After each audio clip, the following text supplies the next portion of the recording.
નમસ્કાર, હું પંડ્યા આરતી, આપ જોઈ રહ્યા છો સ્પાર્ક ટુડે ન્યૂઝ।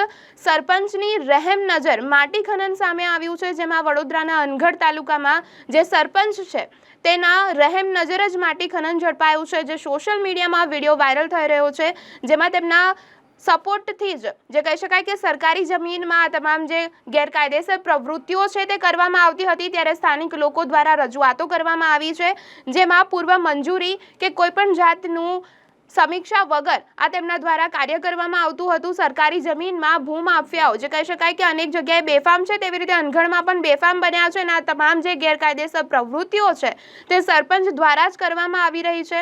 આ તમામ જે વિડીયો છે જે સોશિયલ મીડિયામાં વાયરલ થઈ રહ્યો છે, અને સ્થાનિકો દ્વારા પણ આરોપ લગાવવામાં આવ્યા છે કે સરપંચ દ્વારા જ આ તમામ જે કૃત્યો છે તે કરવામાં આવી રહ્યા છે।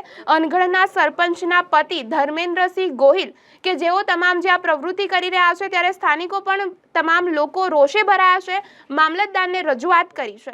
ગ્રામ પંચાયતની સરકારી જગ્યામાં ગેરકાયદેસર જમીનમાં માટી ખનન થઈ રહ્યું છે, જેમાં ગોચર સરકારી જગ્યામાં માટી ખનન કરવામાં આવી રહ્યું છે।